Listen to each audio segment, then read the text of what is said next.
Hi everyone, welcome to my YouTube channel biology by KD sir. आज के इस video session में हम चर्चा करेंगे आनुवांशिक लक्षणों की वंशागत का आणविक आधार, मॉलिक्यूलर बेसिस ऑफ इनहेरिटेंस, या फिर इसे हम बोलेंगे इनहेरिटेंस ऑफ जेनेटिक ट्रेट्स। तो कैसे जो आनुवांशिक लक्षण होते हैं, माता पिता के जो लक्षण होते हैं, वो एक पीढ़ी से दूसरी पीढ़ी के अंदर किस तरह से ट्रांसफ़र होते हैं और उसकी वजह क्या होती है। तो what is the reason of transfer of genetic material from one generation to another generation. तो आइए आज इसे हम डिस्कस करते हैं। इसमें हम लोग खास रूप से चर्चा करेंगे डीएनए के विषय में कि जो डीएनए होता है वो क्या है। तो अगर हम यहाँ पे देखें तो न्यूक्लिक एसिड, तो एक साइंटिस्ट थे जिनका नाम था फ्रेडरिक मिसर। उन्होंने 1869 ईस्वी में 1869 में वो सबसे पहले न्यूक्लिक एसिड को डिस्कवर किए थे। और बाद में पता चलता है कि ये जो न्यूक्लिक एसिड है यही दो टाइप का होता है, जिसे हम लोग कहते हैं डीऑक्सीराइबोन्यूक्लिक एसिड, और दूसरा होता है राइबोन्यूक्लिक एसिड, डीएनए और आरएनए। तो डीएनए और आरएनए एक तरह की ये दोनों क्या होते हैं, जेनेटिक मटेरियल होते हैं। तो ज़्यादातर जो एनिमल्स होते हैं, इसके अलावा कुछ प्लांट्स होते हैं, उनमें जो एज ए जेनेटिक मटेरियल के रूप में काम करता है वो कौन करेगा, जेनेटिक मटेरियल के रूप में काम करेगा एक तरह से, वो होगा डीएनए। तो डीएनए एक तरह से जेनेटिक मटेरियल के रूप में काम करेगा ज़्यादातर एनिमल्स के अंदर। तो ये एनिमल्स के अंदर जेनेटिक मटेरियल के रूप में काम किया, जबकि जो प्लांट्स होते हैं या फिर कुछ वायरस होते हैं, मैक्सिमम केस में जो वायरस होते हैं, वायरस के अंदर जो जेनेटिक मटेरियल होता है वो कौन होता है, पूरी तरह से जो आरएनए होगा वो जेनेटिक मटेरियल की तरह बिहेव करता है। तो व्हाट इज जेनेटिक मटेरियल? तो genetic material that type of a trait or characters that are transfer a parental character from daughter generation or parental characters into the daughter generation। तो basically क्या होता है कि इसमें जो आनुवांशिक लक्षण होते हैं माता पिता के, उन आनुवांशिक लक्षणों को एक पीढ़ी से दूसरी पीढ़ी में ले जाने के लिए जो रिस्पॉन्सिबल होता है उसी को हम लोग बोलते हैं डीएनए या फिर आरएनए। तो हमने आपको बताया कि जो डीएनए होगा डीऑक्सीराइबोन्यूक्लिक एसिड होगा। ये एक तरह से एनिमल्स और प्लांट्स के अंदर मैक्सिमम केसेस में देखने को मिलता है कि जो डीएनए होता है वही एज ए जेनेटिक मटेरियल के रूप में वर्क करता है। अब माता पिता के जो जेनेटिक कैरेक्टर होते हैं, जो आनुवांशिक लक्षण होते हैं, उसे एक पीढ़ी से दूसरी पीढ़ी में ले जाने का काम करता है। जबकि अगर आप देखेंगे वायरस के केस में, तो ऐसी स्थिति में जो वायरस होते हैं, वायरस क्या करते हैं, आरएनए के द्वारा अपने जेनेटिक मटेरियल को एक जनरेशन से दूसरी जनरेशन के अंदर ट्रांसफ़र करने का काम करते हैं। अब यहाँ हम चर्चा कर लेते हैं कि जो डीएनए है, डीएनए का किस तरह का स्ट्रक्चर होता है और इसका कार्य क्या होता है। तो हम खास रूप से यहाँ पे डीएनए और आरएनए के विषय में चर्चा कर लेते हैं।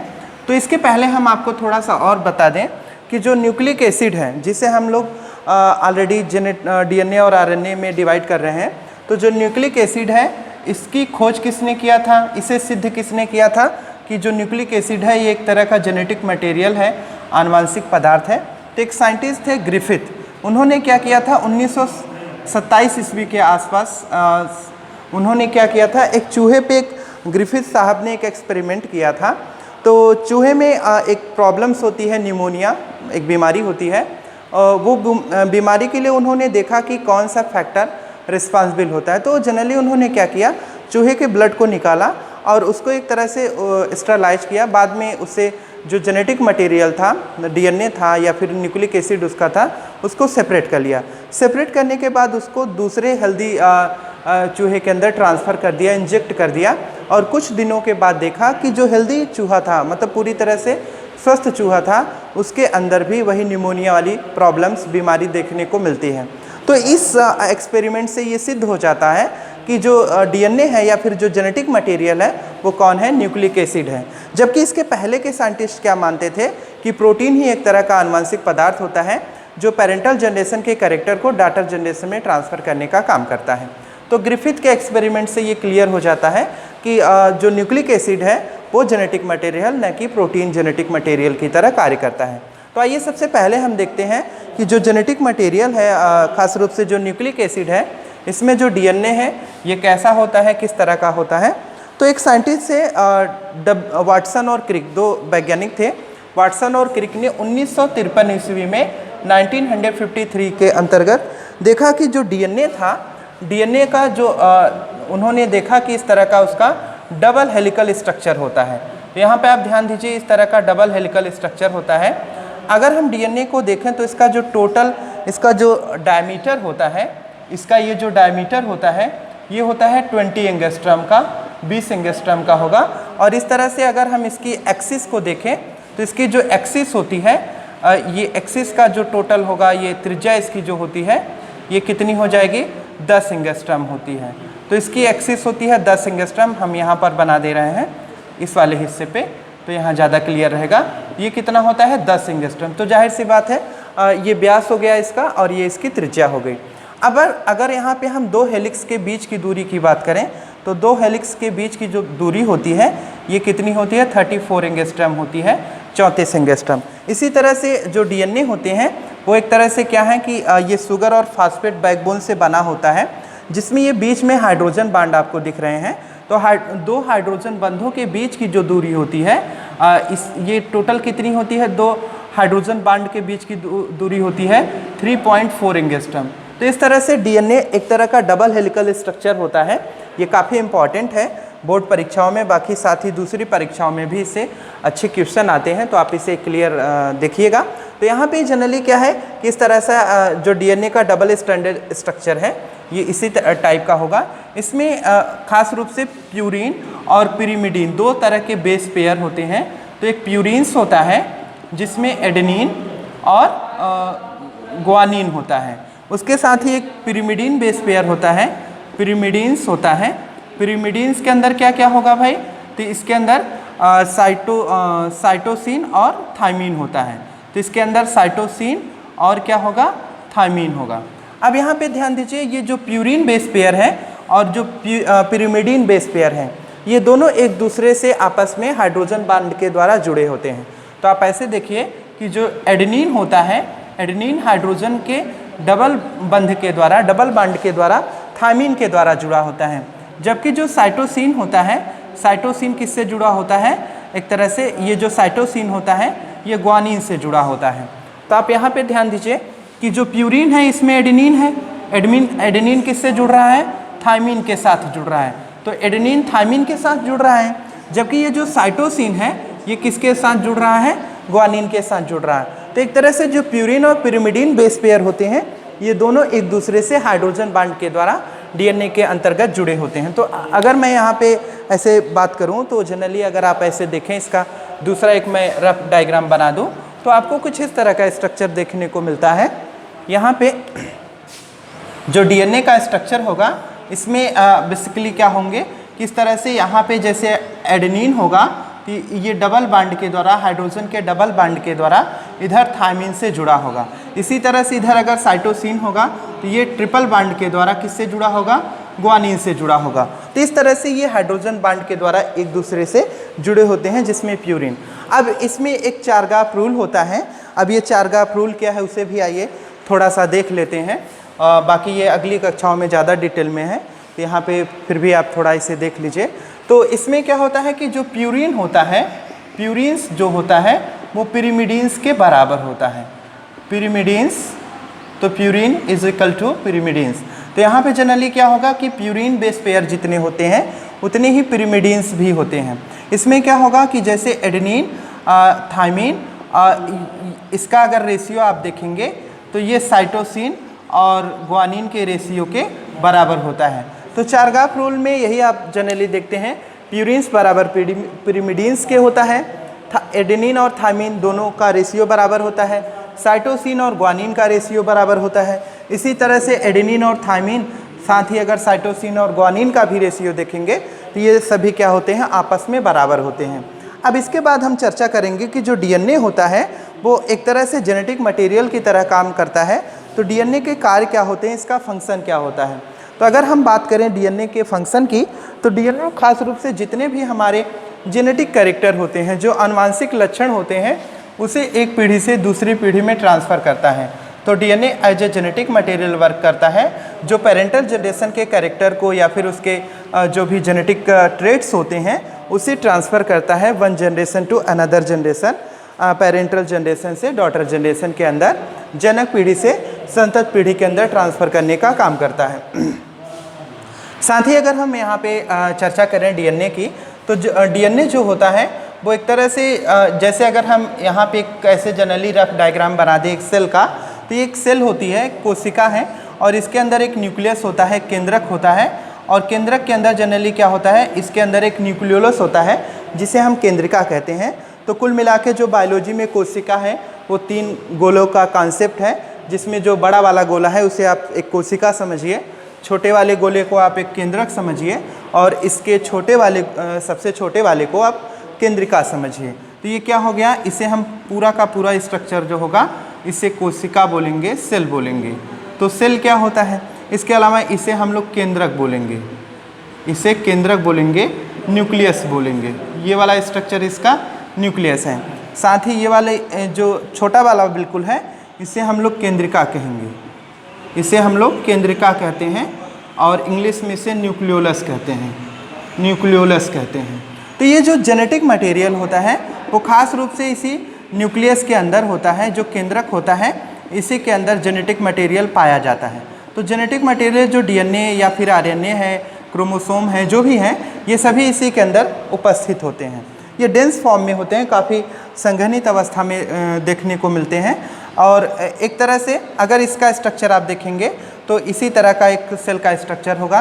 तो हमने आपको बताया था पिछले वीडियो लेक्चर में कि जो कोशिकाएं होती हैं वो 2 टाइप की होती हैं, एक होती है सोमैटिक सेल और दूसरी होती है जर्म सेल।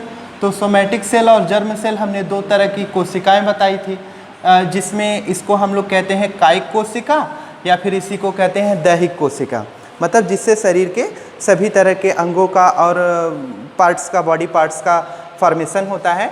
जबकि ये जो जर्म सेल होती है, जो जनन कोशिका होती है, ये एक तरह से ओवम और स्पर्म का फॉर्मेशन करती है, अंडाणु और शुक्राणु का निर्माण करती है। तो आप यहाँ पे ध्यान दीजिए, सभी कोशिकाओं के अंदर खास रूप से ये न्यूक्लियस प्रेजेंट होता है, एक तरह से केंद्रक उपस्थित होता है, और केंद्रक में ही मुख्य रूप से जो जेनेटिक मटेरियल होगा वो उपस्थित होगा, पाया जाएगा। इसके अलावा जो माइटोकॉन्ड्रिया होता है, जिसे power house of the cell कहा जाता है, माइटोकॉन्ड्रिया का आपने कुछ इस तरह का रफ डायग्राम देखा होगा। तो ऐसे अगर देखेंगे तो माइटोकॉन्ड्रिया के अंदर भी जो डीएनए होता है वो एक तरह से उपस्थित होता है, सिंगल स्ट्रैंडेड फॉर्म में या फिर डबल स्ट्रैंडेड फॉर्म में। तो खास रूप से सिंगल स्ट्रैंडेड फॉर्म में होगा, तो ये माइटोकॉन्ड्रिया के अंदर भी उपस्थित होता है। साथ ही जो प्लास्टिड होता है, लवक होता है, लवक के अंदर भी डीएनए जेनेटिक मटेरियल जो होता है वो उपस्थित होता है। तो ये 2 सेल ऑर्गेनेल्स होते हैं, कोशिकांग होते हैं, जिसके अंदर ऑलरेडी जो डीएनए होता है वो जेनेटिक मटेरियल के रूप में उपस्थित होता है। अगर इन दोनों के अलावा हम बात करें तो डीएनए केवल कहाँ पे होता है, न्यूक्लियस के अंदर, केंद्रक के अंदर ही उपस्थित होता है, देखने को मिलता है। अब यहाँ पे हम चर्चा करते हैं कि जो डीएनए है उसको वो कहाँ पे है, किस तरह का है। हमने इसके विषय में आपको पूरी तरह से क्लियर कर दिया, और इसकी संरचना किस तरह की है ये भी हमने बता दिया, ये किससे बना होता है ये भी हमने क्लियर कर दिया कि इसमें प्यूरिन और पिरिमिडीन बेस पाए जाते हैं। वाटसन और क्रिक ने 1953 ईस्वी में इसकी जो डबल स्टैंडर्ड संरचना थी, जो दोहरी संरचना थी, उसकी खोज की, और बाद में इसे पूरी तरह से जेनेटिक मटेरियल के रूप में माना गया कि जो डीएनए होता है वो एक तरह का क्या है, जेनेटिक मटेरियल है, जो सभी तरह के जीवों की कोशिकाओं में जितने भी जेनेटिक कैरेक्टर होते हैं उसे एक जनरेशन से दूसरी जनरेशन में ट्रांसफ़र करने का काम करता है। अगर यहाँ पे हम बात करें डीएनए की, तो डीएनए भी कई टाइप का होता है, ए डीएनए, बी डीएनए, सी डीएनए, डी डीएनए और जेड डीएनए। तो जनरली ये 5 टाइप का होता है। तो जो वाटसन और क्रिक ने डबल हेलिकल स्टैंडर्ड दिया है, डबल स्ट्रक्चर हेलिकल स्ट्रक्चर का जो मॉडल प्रस्तुत किया था वाटसन और क्रिक ने, वो किस डीएनए का प्रस्तुत किया है, बी डीएनए का। तो बी डीएनए को ही हम लोग क्या कहते हैं, डबल स्टैंडर्ड डीएनए कहते हैं, जिसका फिगर हम जनरली किताबों में देखते हैं, बुक्स में देखते हैं, या फिर कहीं भी आप देखते हैं, इंटरनेट वगैरह पे भी देख सकते हैं। तो ये बी डीएनए का हमें फिगर, जो डबल स्टैंडर्ड स्ट्रक्चर दिखाया जाता है, वो बी डीएनए का होता है। डीएनए का फिर हो गया कि ये जितने भी जेनेटिक कैरेक्टर होते हैं, खास करके जो एनिमल्स होते हैं, उनके जो भी जेनेटिक कैरेक्टर होते हैं उसे एक जनरेशन से दूसरी जनरेशन के अंदर ट्रांसफ़र करने का काम करते हैं। अब हम दूसरे नंबर पे यहाँ पे चर्चा करेंगे आरएनए के विषय में। तो जो दूसरा जेनेटिक मटेरियल है, जो न्यूक्लिक एसिड है, उसका जो दूसरा टाइप होता है उसे हम लोग कहते हैं आरएनए राइबोन्यूक्लिक एसिड। तो ये जो राइबोन्यूक्लिक एसिड होता है, राइबोन्यूक्लिक एसिड, तो जो राइबोन्यूक्लिक एसिड है इसे हम लोग बोलते हैं आरएनए। आरएनए क्या करता है? आरएनए एक तरह से ये भी जेनेटिक मटेरियल है, इसमें सारी चीज़ें सेम रहती हैं। ऑलरेडी इसका डीएनए से ही फॉर्मेशन होता है। यहाँ पे आप ध्यान दीजिए कि जो डीएनए होता है एक तरह से, इसमें जो एडेनिन होगा, एडेनिन थायमिन से न जुड़कर यूरेसिल से जुड़ जाता है। तो थायमिन के स्थान पे यहाँ पे केवल यूरेसिल आ जाता है, बाकी जो ग्वानिन होगा, साइटोसिन होगा, वो ग्वानिन से जुड़ा है। तो ध्यान दीजिए जो डीएनए होता है, डीएनए में एडेनिन थायमिन से जुड़ता है, जबकि साइटोसिन ग्वानिन से जुड़ता है। ये स्ट्रक्चर है डीएनए के लिए, ये स्ट्रक्चर है आरएनए के लिए। ये ऐसी जो कंडीशन होती है वो आरएनए के लिए होती है, जबकि यहाँ पे जो कंडीशन है, ये वाली जो नीचे वाली कंडीशन है, ये डीएनए के लिए है। तभी मैंने आपको बताया कि जो डीएनए होता है उसमें एडेनिन और थायमिन, ये क्या है? ये प्यूरिन बेस है, और ये थायमिन क्या है? पिरिमिडीन बेस है। तो ये जो एडेनिन और थायमिन है, ये हाइड्रोजन के डबल बॉन्ड के द्वारा जुड़े होते हैं। किसके अंदर? खास रूप से डीएनए के अंदर जुड़े होते हैं, जबकि साइटोसिन और ग्वानिन हाइड्रोजन के ट्रिपल बॉन्ड के द्वारा ये डीएनए के अंदर जुड़ा होता है। लेकिन आरएनए में केवल क्या बेसिक डिफरेंस हो जाता है कि जो एडेनिन क्या है? प्यूरिन बेस है। ये किससे जुड़ा होता है? पिरिमिडीन बेस से। तो थायमिन के स्थान पे यहाँ पे यूरेसिल हो जाता है। बाकी सारी चीज़ें सेम होती हैं, स्ट्रक्चर में थोड़ा डिफरेंस होता है।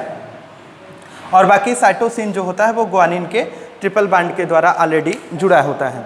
अब यहाँ पे हम चर्चा कर लेते हैं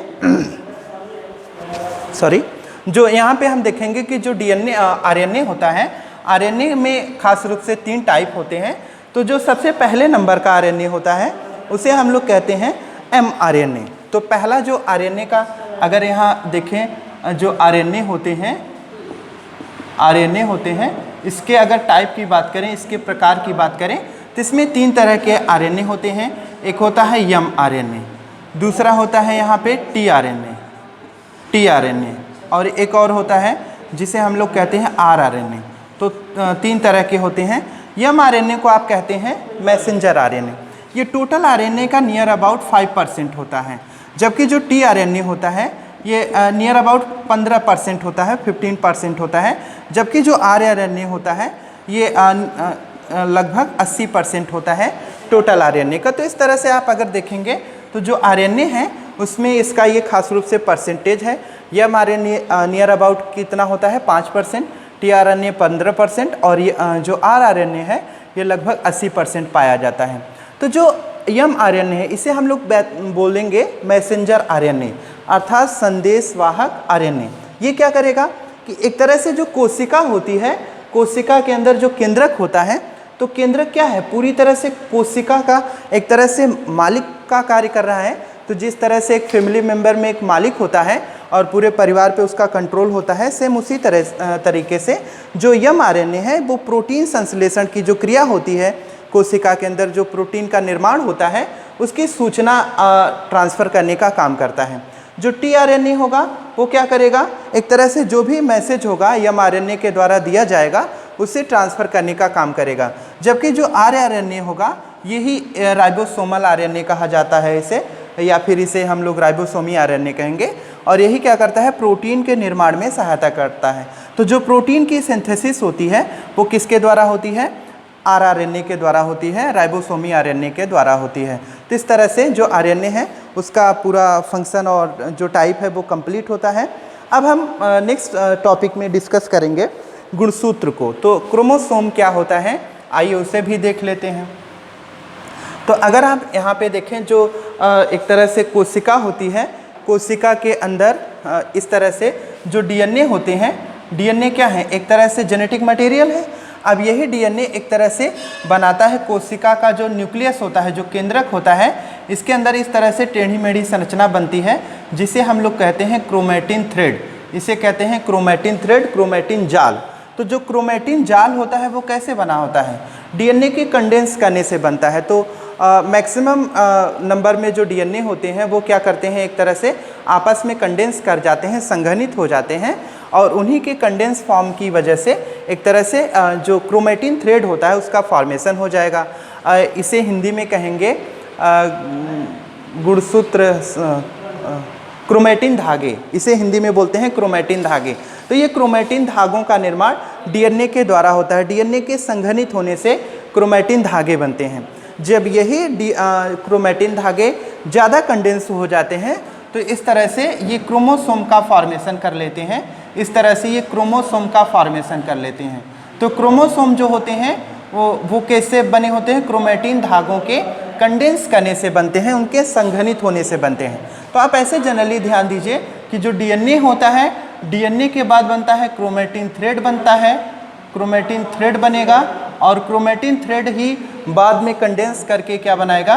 क्रोमोसोम बनाएगा। तो जो गुणसूत्र होते हैं, क्रोमोसोम होते हैं, उनका स्ट्रक्चर, उनका फॉर्मेशन होता है वो इसी तरह से होगा।